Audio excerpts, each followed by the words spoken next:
আসসালামু আলাইকুম। আজকে আমি এখন আসছি, আপনারা হয়তো বা চিনতে পারতেছেন না। আপনারা পিছনে হয়তো বা কাশফুলের বাগানের মতো দেখতে পাচ্তেছেন, কিন্তু আমি এখন একটা জায়গায় আসছি যেটা আপনাদেরকে আমি এখন দেখাবো। আর দেখেন আমার এই সাইডে যদি আপনারা একটু দেখেন যে কত সুন্দর একটা বাগান। আর এই সাইডে যদি আমি আপনাদেরকে একটু দেখাই, দেখেন আমরা আমরা কই আসি এখন, কিন্তু আপনারা চিনতে পারছেন, বুঝতে পারছেন। আমরা এখন আসছি পাহাড়পুরে। এই পাহাড়পুরে এখন কিন্তু তেমন একটা আমি মানুষজন দেখতে পাচ্তেছি না। এখানে খুব সুন্দর একটা পরিবেশ, তার সাথে আবহাওয়াটা এই সময় ঠান্ডা আছে। আর দেখতে পাচ্ছেন তো কত বাতাস, আর মনে করেন যে অনেক সুন্দর একটা অনুভূতি ফিল হচ্ছে আমার, বুঝতে পারছেন। এখানে আসে অনেক সুন্দর লাগতেছে, নাতিশীতোল মনে করেন যে একটা এরিয়ার মধ্যে পড়ে, মানে আজকের দিনটা পড়তেছে। তো যাই হোক, এই দেখেন এখানে এখানে কত সুন্দরভাবে মনে করেন যে এগুলা নড়তেছে বাতাসে, এটা দেখে অনেক সুন্দর লাগতেছে। আপনাদের যদি আমি একটু দেখাই, যে দেখেন আপনারা কত সুন্দরভাবে নড়তেছে। আর এই দিকে আছে আমাদের মনে করেন যে পাহাড়পুর, বুঝতে পারছেন। তো আপনাদের পাহাড়পুরে কিছু ভিউ দেখাবো, আর তার সাথে দেখেন এই বাগানটা কতটা সুন্দর। ভাই, বাগানটা অনেক সুন্দর ছিল। তারপরে আমি এই পাশে আসার পর দেখি যে আকাশ অন্ধকার হয়ে গেছে। আমার অনেক ভয় লাগছে, কেননা পানি আসলে মনে করেন যে আমার গা ভিজে যাবে, তাছাড়া কোনো উপায় নাই। তো আমি আর কি আর করব, একটু মনে করেন যে ভিডিও করে নিচ্ছি। নেওয়ার পর আমি মনে করেন যে রেস্টুরেন্টে চলে যাব। এখন আপনাদের রেস্টুরেন্টের খাবারের রিভিউটা দিব।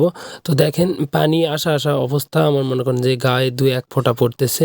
তো আমি রেস্টুরেন্টের উদ্দেশ্যে চলে যাচ্ছি, আর দেখাচ্ছি যে কীরকম অবস্থা, কীরকম গাছপালা এখানে।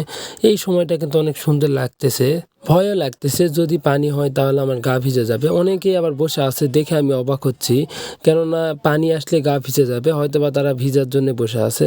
তো এই দিকে আসার পর দেখতেছি একটু পানি মনে করেন কমে গেল, তারপর একটু ধীরে ধীরে হাঁটতেছি। পানি একটু একটু পড়তেছিল, এই জন্য ভয় লাগতেছিল। পাহাড়পুরে আপনারা যারা আসতে যাচ্ছেন, রোদের সময় 10টার সময় রোদ উঠে যায়, আপনারা চেষ্টা করবেন বিকেলবেলা আসার, তাহলে ভালো একটা ভিউ উপভোগ করতে পারবেন, বাতাস পাবেন। তাছাড়া যদি আপনারা 10টার পর আসেন বা 11টার দিকে আসেন, তাহলে কিন্তু অনেক রোদ ভাই। আমি এর আগে অনেকবার গেছি, যেটা আপনাদের বলে বোঝাতে পারবো না। আমি দেখতেছি যে পানি ফুটতেছে, আমি যাচ্ছি, আবার অনেকেই আবার আসতেছে, ভিতরে ঢুকতেছে, বুঝতে পারছেন। ভয় লাগে না কি আল্লাহ জানে। তো যাই হোক, অনেক সুন্দর ঘাস, তার সাথে মনে করেন আবহাওয়াটা সুন্দর লাগতেছে, কিন্তু ভয়ও লাগতেছে, আর অনেকেই বসে আছে। যাই হোক, এখন আমি রেস্টুরেন্টে যাব। রেস্টুরেন্টে যাওয়ার পথে আপনারা দেখতে পারবেন যে অনেকগুলো কুড়ে ঘরের মতো বসার স্থান করে তারা রাখছে, চাইলে এখানেও খেতে পারবেন। তো যাই হোক, আমি এখন রেস্টুরেন্টের ভিতরে ঢুকতেছি। রেস্টুরেন্টটা ভালোই লাগতেছে, কিন্তু অনেক গরম। কেন গরম হলে আমি বুঝতে পারতেছি না। তো যাই হোক, দেখেন আবার ভিতরে ঢোকার পর একটু একটু বৃষ্টি আসছে, একটু না ভালোই বৃষ্টি আসছিল। তো এখন আমি অর্ডার দিব। তাদের মেনুতে মোমো থেকে শুরু করে আরও অনেক কিছু আইটেম ছিল, কিন্তু ওগুলা কোনো কিছুই ছিল না, জাস্ট মোরগ পোলাও আর চাউমিন ছিল। তো আমি এই দুটাই অর্ডার দিই। দেখেন মোরগ পোলাওর দাম হচ্ছে 220 টাকা, আর চাউমিন 90 টাকা। তো দেখেন আপনাদেরকে একটু দেখাই কীরকম দৃশ্য, এই পানির মধ্যে খাতে অনেক সুন্দর লাগতেছে।